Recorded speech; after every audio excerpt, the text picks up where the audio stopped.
and welcome to another session looking at the book of Proverbs. If you haven't been following these, this is now the eighth session of Proverbs as we go through the book, looking at how Proverbs relates to our daily life. And so today we're looking at Proverbs 2, and I'm going to read from verses 10 through to 17. When wisdom enters your heart and knowledge is pleasant to your soul, discretion will preserve you.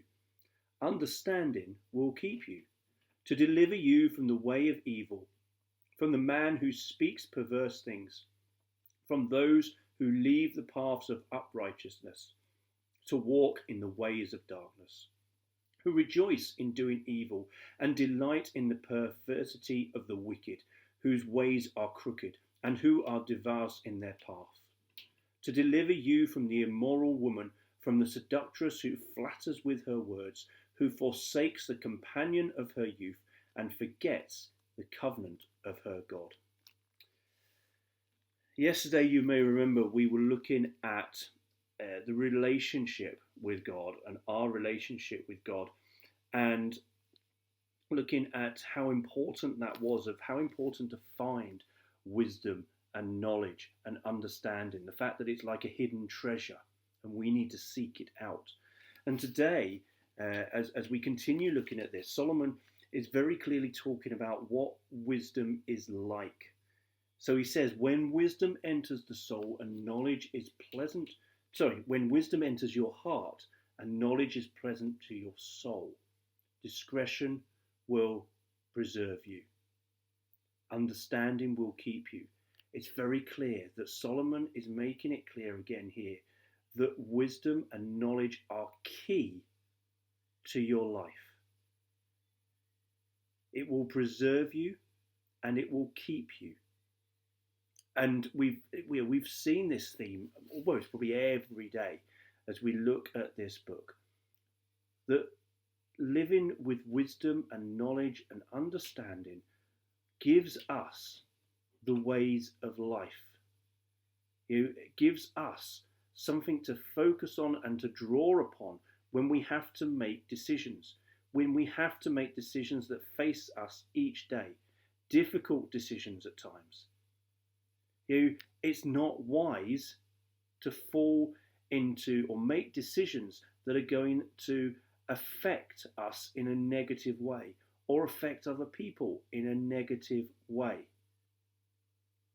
Now, I'm all for laying down our life, and the Bible talks about that, laying down our life for others. I totally get that.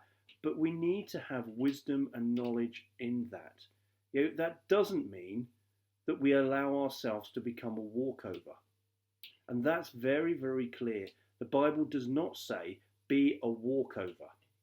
We need to be wise. And Solomon carries on going, that he says, when he says, discretion will preserve you, understanding will keep you, to deliver you from the way of evil.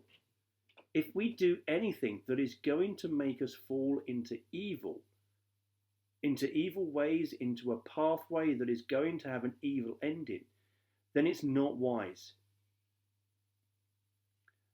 Deliver from you from the way of evil, from the man who speaks perverse things.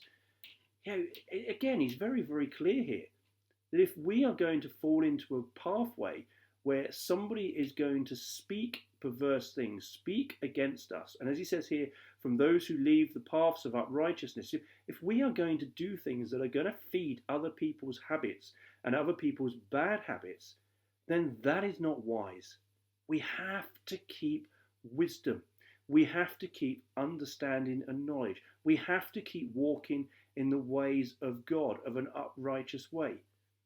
If somebody is asking you to do something that is not going to be positive in your life and is going to be harmful in their lives, for example, if somebody is going to ask you to steal something, that's not wise. If somebody is going to ask you to lie for them, that is not going to be wise. And he carries on by saying, whose ways are crooked and who are diverse in their paths, to deliver you from the immoral woman, from the seductress who flatters with her words, who forsakes the companion of her youth and forgets the covenant of our God. We're going to see this crop up again. We saw it yesterday about Solomon relating wisdom to a woman, but at the same time, he relates evil to a woman. We've got to remember that he's talking to his son. And so he uses things, and particularly in this case, he's using women to pull a punch, basically. He's showing that you can get good women in your life and you can get women that are seductress.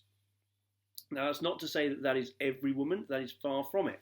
And it could be, if you were talking to a young girl, Solomon, I'm sure, would have used the male stereotype here. But it's not about the sex. It's about the fact that if we don't have wisdom in our lives, then it will mean that we fall into that immoral life. We will fall into a life that is like an immoral person, an immoral woman, an immoral man. It doesn't matter. It's immoral. It's not beneficial. It is not keeping you in relationship with God, but is pulling you away. That's what an immoral person does. That's what a seductress does. They pull you away from the righteous path, the path that you should be on.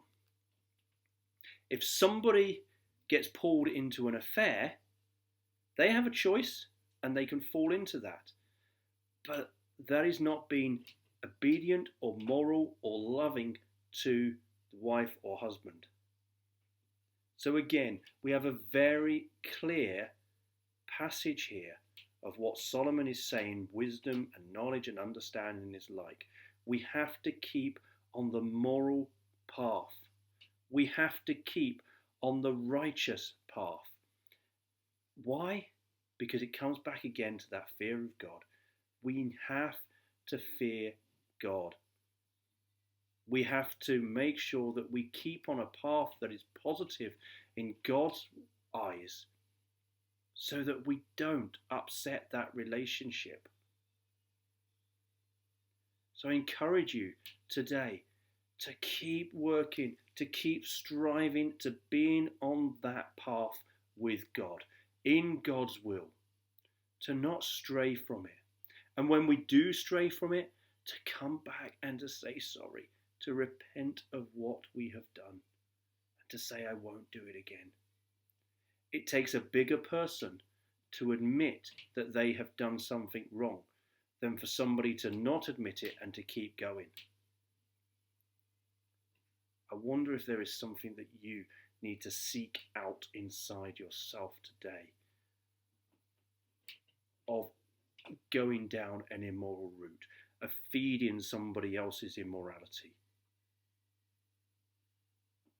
Bless you. And let's keep striving forward, being encouraged and keeping in the will of God and the best daily life that we can lead.